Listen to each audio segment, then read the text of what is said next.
also. Her pass for Carl, trying to set up Leon in front, and is a massive goal for the Canadians. It's not over yet. I think that's the most important thing. And I can't wait to get to our home. But absolutely, we've got to be focused. We've got to go and enjoy the moment when we get the moment done. But it's going to be a great occasion.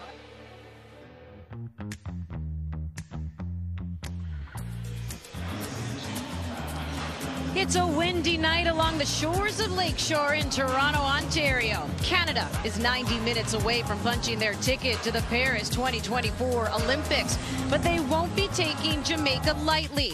90 minutes is still a long time. A 2-goal lead can quickly vanish. Canada is leaving nothing to chance. Getting set to take to the pitch here for warm-up. Yes, we are live on location inside BMO Field here in Toronto, Ontario, in front of a sellout crowd. Hello, everyone, and welcome to Matchday Live here on OneSoccer, presented by CIBC. I'm your host, Andy Petrillo. The Canadians are 90 minutes away from becoming one of 12 teams who will compete at next year's Olympics. And in Game 1 in Kingston, Jamaica, it was job done. A win, a clean sheet, 2 away goals courtesy of Nichelle Prince and Adriana Leon. So are we feeling okay now? Are the reservations gone? Because again, recency bias after the World Cup. Jamaica had a decent World Cup. The Canadians did not. But let's talk about level of concern as I welcome in the rest of the panel. Jess Lisi, former national youth player, and former professional player Jordan Wilson. Game 1, we had Carmelina Moscato in studio, and we used the stoplight. Yeah. Red, yellow, green. Where was your level of concern? The both of you were at yellow. Where are you at now? You know what? I'm excited going into this matchup. My level of concern has definitely shrunk from their performance in that first game. Obviously, I'm not going to get ahead of myself, but I think they're going to win this, and I'm really excited to see what they do today. I think as long as they stay committed to their plan, the plan that they had last matchup, this is going to go their way. Canada were rejuvenated. That's what we want to see as a nation after a stale World Cup. Let's just be honest about that. But came out, balled out. So yeah, my confidence is very high, but I think the start tonight is very important. Yeah, and a lot of people are wondering, can they do it again? And do they still have something to prove? Even in that Game 1, we looked at some of the chances that Jamaica had. Some turnovers by Canada. So do you feel like they still have something to prove? Absolutely. I think tonight, being sharp on the ball is important, not giving Jamaica a sniff at goal or any chances. But then the thing with football is going out and doing it again, not just making sure this was a fluke, building on that, making sure that you have 2, 3, 4 performances on the bounce that you perform well. So tonight will be number 2 for Canada. They got to go out and show it for 90 minutes. Yeah, absolutely. I think consistency is the most important thing when you're looking at a team and you talk about how great they are. And I think tonight Canada really has to go out there and prove once again, like Jordan said, that wasn't a fluke, that they really earned that win and that they're going to continue to move forward from it. Hard fought, exciting. It was proof by Bev Priestman losing her voice in yesterday's press conference. You could barely understand her. She was squeaking, but it's back. The voice is back, and earlier she had a chance to catch up with our Oliver Platt. Bev, have you felt a camp that's been lifted as a result of the performance on Friday night? I think winning always helps, and I think we wanted to take a step forward in terms of showing our character, and I thought on the ball we looked a lot better. But I think the big message now is we have to build on this. We can't take our foot off the gas. We've got to come in to this game ready to take it to the Jamaicans again. Obviously, the result and qualification is first and foremost tonight, but when you see a sold-out home crowd, does it make the performance even more important as well? Yeah, absolutely. I think even just arriving here, we haven't had this, so it's been quite cool. We'd love to do it right in front of our home fans. I think the performance, but again, I'll push the character first, and then the performance should come. So I think to do it at home in front of friends and family would be unbelievable. Thank you, Bev. Good luck tonight. Who is she going with as we take a look at the starting 11 brought to you by GE Appliances? We wondered if she would change things up because Jamaica had already seen this lineup. Nope, she's going with it. If it isn't broken, don't fix it. So it's the same lineup. It's the 3-5-2, which of course we started to see the partnerships of Collins and Lacasse and Leon with Lawrence, and Prince playing a little bit higher up at times. So that's what she's going with once again here to get another positive result. Let's bring in the 2 other members of our broadcast here tonight. Carmelina Moscato is going to be honored at halftime, by the way, going into the Canada Soccer Hall of Fame, class of 2023. But before that, before we shower her with praises, we're putting her to work. She's alongside our Oliver Platt. Ollie?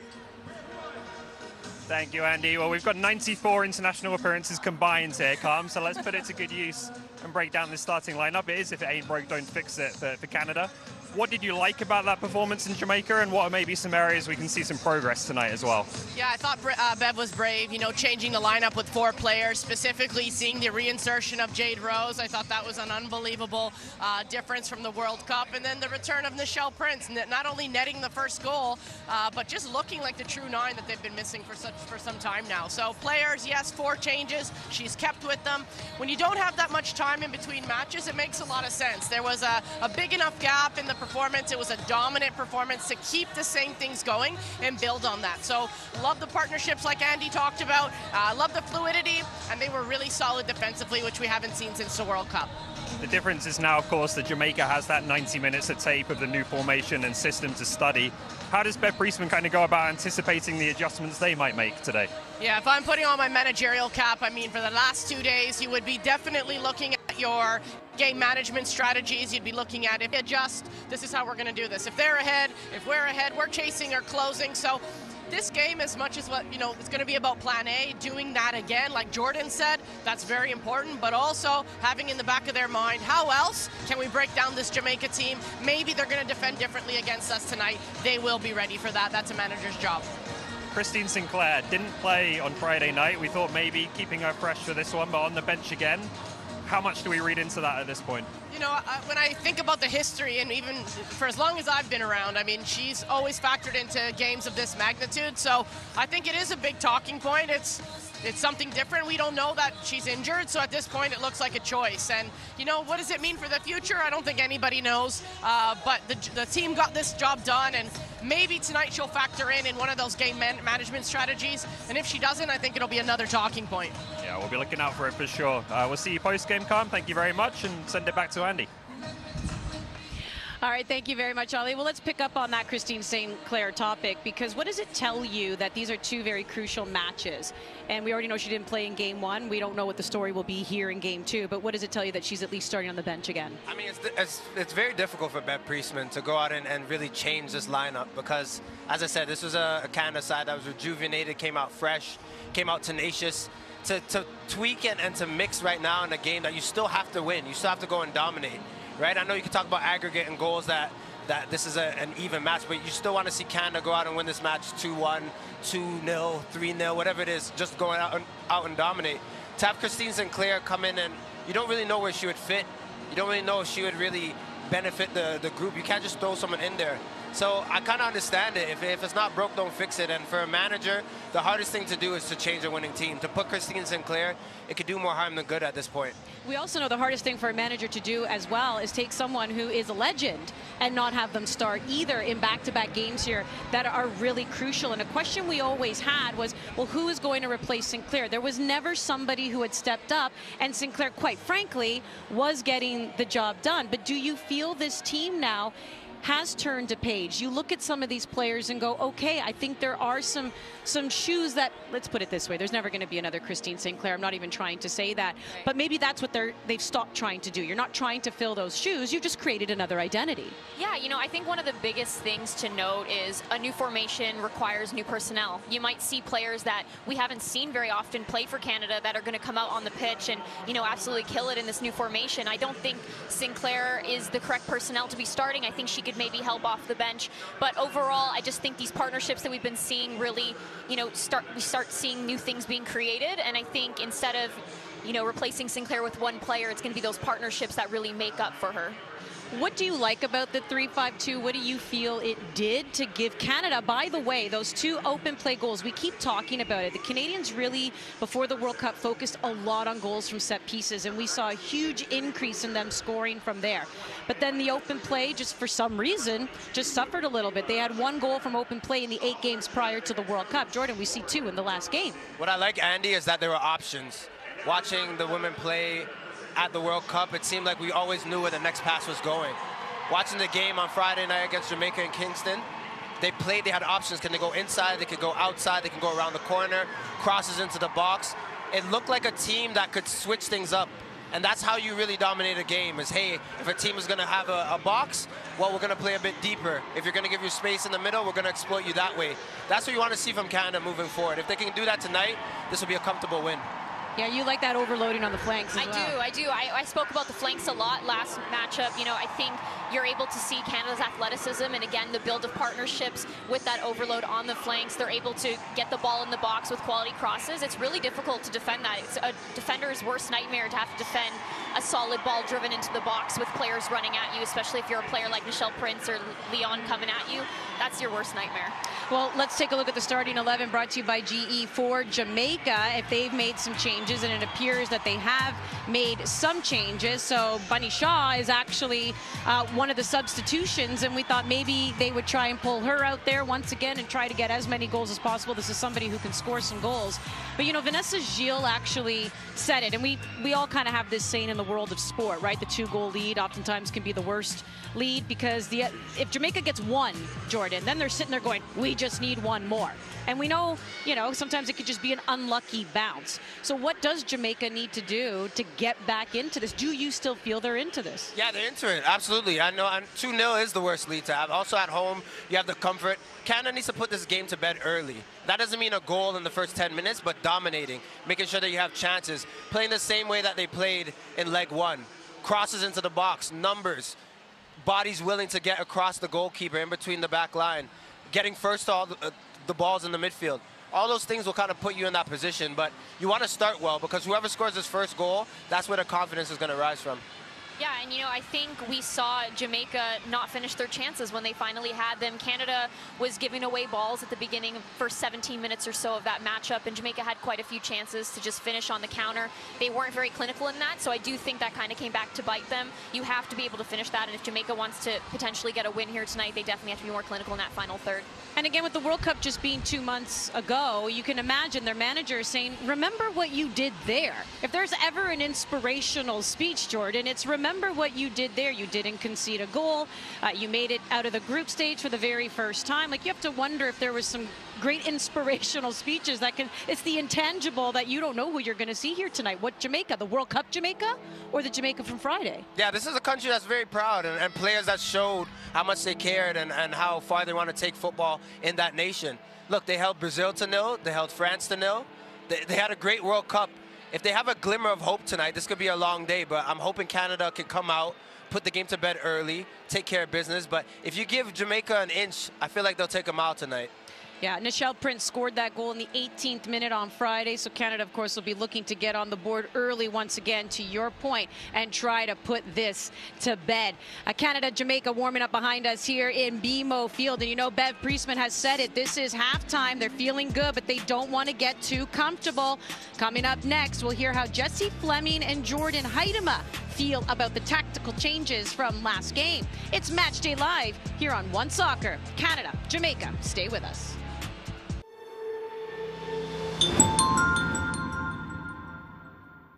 Life's better with extra space. Space for family. Space for memories.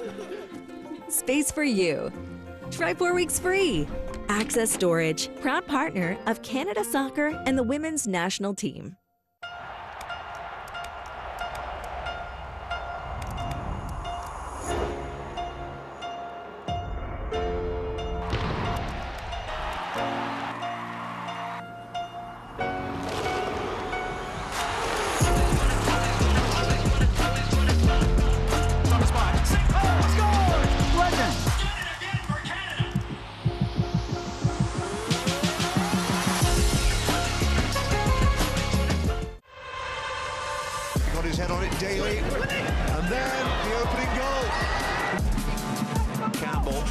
Into the area, and there's the equaliser. How do you go from the best to the ultimate without breaking the bank? You choose the big, bold, ultimate taste of ultimate chicken sausages and hot dogs. Choose ultimate taste and value, only from Maple Lodge Farms.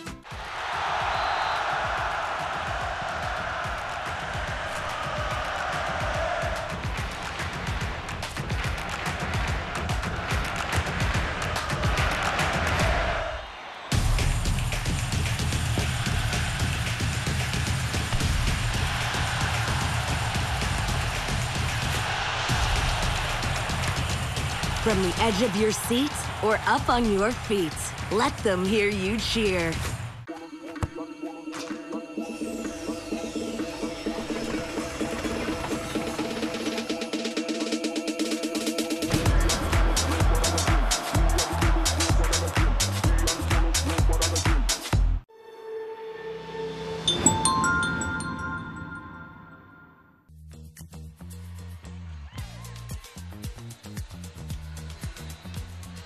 Welcome back to Matchday Live, presented by CIBC. We're used to Canada playing a 4-3-3, but Bev shuffled the deck big time in Game 1. Fleming and Heidema give their thoughts.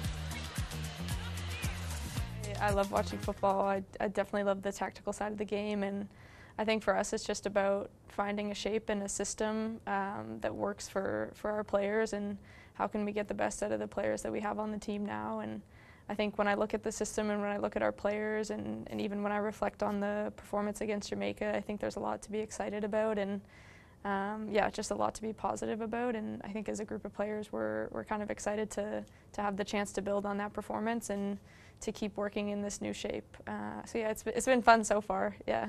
Playing against a team like Jamaica, our goal was definitely to get players higher, hoping thinking that we have more possession of the ball, looking to get players to join, get more crosses, get more players in the box, just kind of have more numbers up top, which hopefully is going to lead to more goals, and it did, which it kind of showed.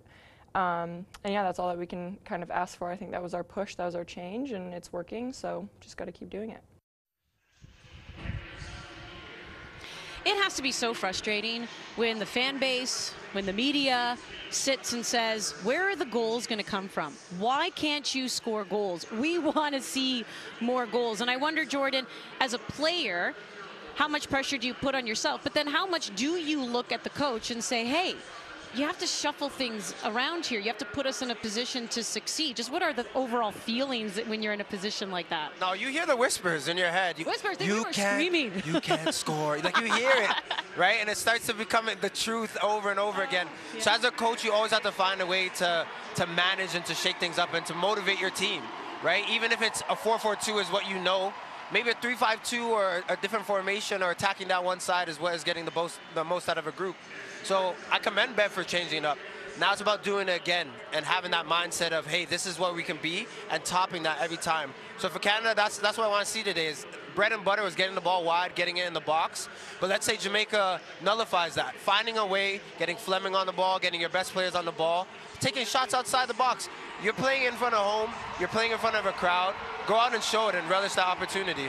Yeah, I think there's the players are walking off the pitch. That's why you start to hear the cheers. Maybe I thought they were just applauding what you were saying. They completely agreed with you. It was great what you just said there. What did you like about Canada's 2 goals? If you go back to the great cross by Lawrence into Prince, you look at Carl as well with Leon. Is that a good description as we take a look at them here of this 3-5-2, of this new formation that Bev wanted to use? It's just a good example of it working. Yeah, absolutely. You know, you want the ball at somebody like Ashley Lawrence's feet. You know, here she is doing what she does best. She's taking that ball down the wing. She's getting a quality crossing, which is super important. And then Nichelle Prince doing what she does best, which is getting the ball in the back of the net. You know, Canada has shown time and time again last matchup that going out wide and getting the ball into the box is what is going to bring them success with goals. This is a great ball through by Grosso, and great effort there to get on the end of that by Carl, and then cheeky finish by Leon. So they showed what is going to make them be successful in that final third, and that's going to be getting the ball out wide and getting it into the box. And like Jordan said, I would like to see them take chances and strike the ball from outside of the box. Maybe have someone like a Jessie Fleming strike the ball from distance, because we know she can do it. But overall, I think they're going to find a lot of success down the flanks to get the ball in. Yeah, Jessie Fleming, as we know, can be very creative. Before we get to Sydney Collins, because again, this is somebody who just played for the second time, got their first start, is going to get another start here. Do you like Ashley Lawrence further up the pitch? Something else? Not whispering, screaming, I feel like we've been saying. And also just on the right. Yeah, just her ability to get balls into the box and crosses, quality crosses. But I don't think there's a player on the pitch like Ashley Lawrence who can beat players 1v1. 9 times out of 10, 8 times out of 10, you know she can get by a defender and get a quality cross in the box. If you look at the first goal in Nichelle Prince, she knew the ball was going to be delivered, right? So Nichelle could make that run in front of the defender, get her head on it. But that's what you get when you have an X factor like Ashley Lawrence so high up the pitch. When she's deeper, she has to almost go by 2 players. I like that it's so direct. Get by 1 left back, get a ball whipped across the dangerous area, and then there could be goals from it. Yeah, you like Sydney Collins? You know, I think Sydney Collins has that left foot, so she is very useful on that left flank, especially in this formation. You want to see her getting forward as well. As we were just talking about Ashley Lawrence, having Ashley Lawrence on the right is great, having her use her right foot to really drive that ball in the box, and Sydney Collins is going to be great on that left side. So I think she brings something that Canada's been missing with that left foot on that left flank, so I'm excited to see what she does today. All right, here we go. Game 2, the final game here to decide who will go to the Paris Olympics. 12 teams total will be there. Canadians, of course, are the reigning Olympic champions. And you know, it's a sold-out crowd here in Toronto, and many Canadians have made the journey from other parts of the country to be here as well. And that's not lost on these players. We hear from them next on Matchday Live on OneSoccer. Visa, proud sponsor of the Canadian women's national team. Degree, 72-hour non-stop protection. Antiperspirant with motion sense. Tested to the limit. Degree, keeps working when others stop. Toyota's electrified vehicles are for everyone. Every chauffeur, snack connoisseur, every scenery soaker, practical joker, every road tripper, toe dipper, every 9-to-5er, every long driver. Starting over 20 years ago with the Prius, we now have the largest lineup of electrified vehicles in Canada, because this journey belongs to everyone. Gatorade, with electrolytes to help replenish what's lost in sweat, carbs to help fuel your working muscles, and fluids to help you hydrate. Scientifically formulated so you never stop competing.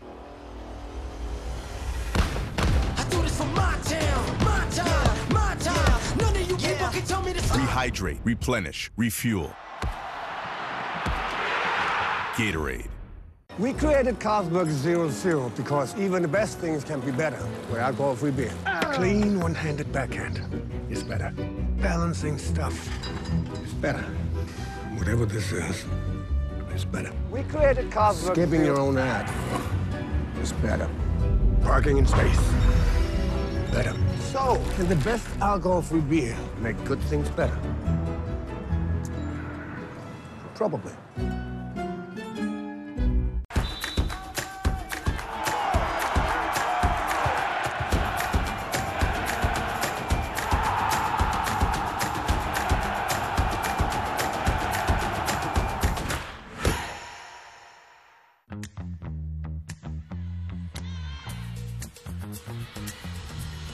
Welcome back to Matchday Live, presented by CIBC. We know who we are, Olympic champions, a sellout crowd. They're showing their love for this team, and this is the first sold-out crowd for the women since Vancouver 2017. First sellout under Bev Priestman. Let's hear from Heidema and Kaylin Sheridan. Yeah, it's so fun. I think, like, in general, we love coming home, you know, whether it's Toronto. For me, I love Vancouver, obviously. I love coming where my family is from, but just being home in general, I think, like, amplifies everything and just makes it just that much more exciting. We love just being in and around our country. So yeah, with stakes is fun, friendlies are fun, but something with meaning is definitely a little bit more interesting. So it's definitely going to be electric, and we're very excited for tomorrow. It's going to be absolutely incredible. This is my favorite stadium in the world to play in, and I'm so excited to be able to play at home, and I know a lot of the team feels the same way. Obviously, not being a friendly, being a very important match for us, it just puts that much more passion into the game, and we're going to put ourselves on the line, we're going to put our bodies on the line, we're going to put everything out on that field to make sure that we qualify for this Olympics and we turn over that new leaf that we wanted to. But at the end of the day, we also get to celebrate with our families in person this time, and it's something we haven't been able to do in a long time. So that's the goal and that's the plan, and being able to do it in Toronto, there's no better feeling. We talk a lot about home field advantage, in particular with our national teams. We talk about them being at home and being able to see them. Knowing that this is also a sellout crowd, I think that's 28,000 plus. We can already feel the energy in the air. Before doing the show, I had a chance to host an event that had over 200 young players, young girls from the age of 11 to 14. They're excited to be here. How much do the players feed off of that? I mean, I think it's huge. There's nothing better than playing with a home crowd. I've never played in front of 28,000 people, but I'm sitting here and I'm excited. I'm hyped up. I'm ready to go out there and run on the pitch. You know, I think it gives you a confidence boost. Going out there, you're automatically hyped up. You want to get that first goal. You want to do it for yourself, but you want to do it for all these people that are here and, you know, have followed you and have so much love for you and your team. So I think this is going to be a big advantage for Canada tonight. Outside of the immaculate pitch, when we pulled up today, I said, man, I want to get my 6 studs on. I wanted to make sure I got maybe some tackles in before the ladies came out to play. But you're at home. Relish that, the pride and joy you have playing for your country, wearing the red and white. But when you play at home, there's just something special. Family coming out. So I just want for the players tonight to enjoy that moment, score some goals. Also, when you get in and around the box, you get extra cheers. The corners, the free kicks. Ride that wave. Make sure you take care of business. And Bev Priestman, once again, we hear coaches saying it, but it's so true in a situation like this where this is an Olympic qualifier. She's like, we need that 12th player. To your point, the cheers are there when you're in and around the box and about to score, but you know that the fans will get you going. If the opposition gets on the board first, there is an entire section, an entire stadium that's cheering you on. So that has to be such a good feeling. And we know that there's going to be some players being honored here. I'd mentioned Carmelina Moscato. We also know that Janine, Becky, Adrian, and Leon will be honored for their 100th cap. You get to do that in front of the home crowd. Yeah, there's no better feeling, absolutely. You know, all these people are here for them, and, you know, all of them want to see them do great things, and I think they're going to do it tonight. I really do, and I think, like you said, to have the crowd behind you when you're going in for an opportunity, it gives you that much more confidence to be able to put that ball in the back of the net. Yes, there might be some heightened nerves, but overall, I think it just really adds to the power you're putting in behind that ball because you really want to make that happen. These are those moments that you'll remember when you retire. When you're done, I know I'm fresh to retire. Speaking from experience. No, because I never played for Canada. That's my only regret. These are those moments, right? Playing at home, playing with the red and white, playing for the red and white. Just got to take care of business, and this is a huge opportunity tonight. When the camera goes across the players' faces during the national anthem, that's what we always try to see, the emotions a little bit from the players, because that's probably when it hits you, when you go to sing the anthem and you realize you're being drowned out by all the fans who are singing it over you. That has to be such an incredible feeling. So they're all smiles in the warm-up here, but the Canadians know they still have a job to do. Canada, Jamaica, kickoff right around the corner. Allstate and its 900 agents proudly support Canadian soccer at every level. Visit allstate.ca.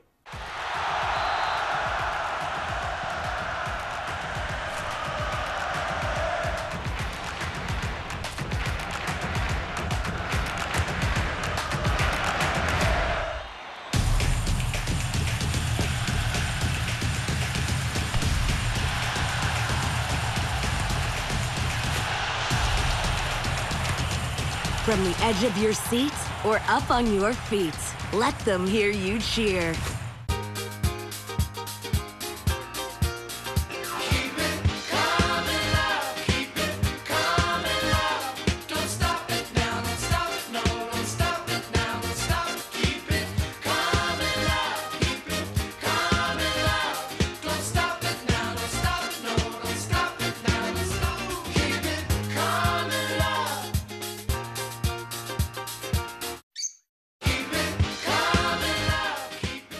Think you've seen tough? You've seen nothing. When you're absolutely drenched and still take the final shot? Not even a challenge. Playing extra time under the beating hot sun. Hardly sweating.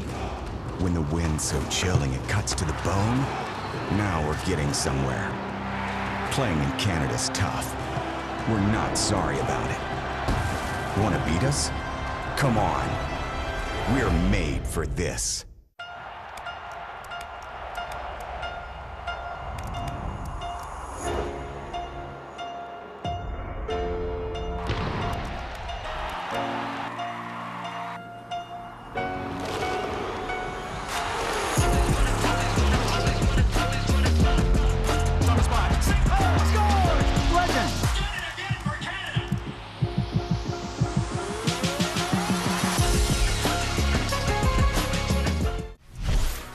This match is brought to you by CIBC, Canada Soccer's lead partner.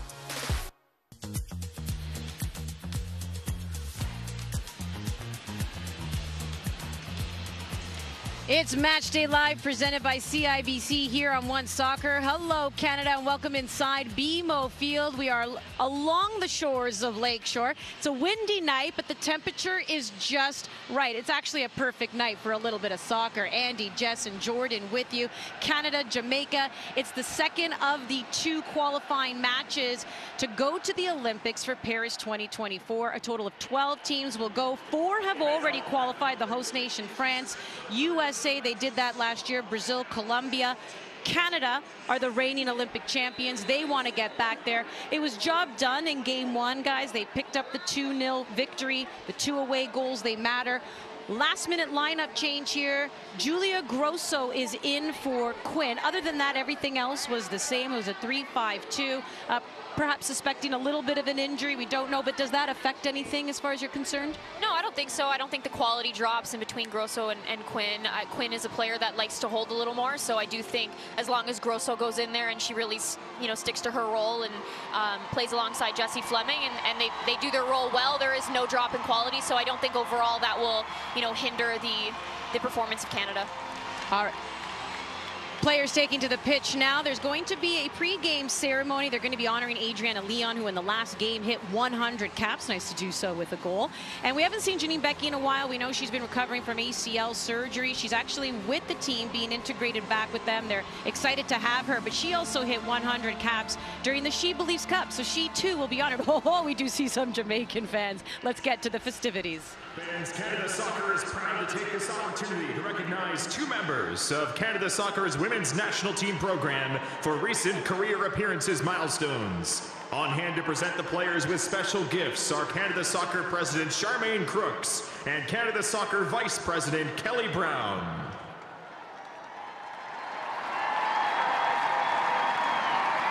First, making her 100th international appearance for Canada this past Friday in Jamaica, marking the occasion with a goal and all-around dynamic performance. Please join us in congratulating Ontario's own Adriana Leon. Next, we recognize the women's national team star who is currently going through a rehabilitation process from injury, having made her 100th appearance for Canada in a win over Brazil in February of this year. Please join us in welcoming back to Toronto, Janine Becky.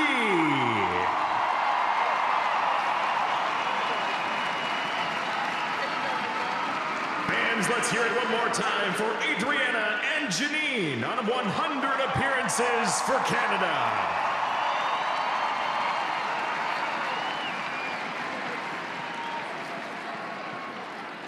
Ladies and gentlemen, could you now please rise for the national anthem of Jamaica?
Fans, please remain standing. Raise your red and white proudly in the air and join us in singing "O Canada."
On a Brescottum Eve, it is a return to their home soil for our Olympic champions.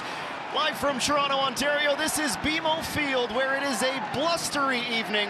And as you look outside at the trees, you see them turn from green to gold. And gold is a color and a motivation that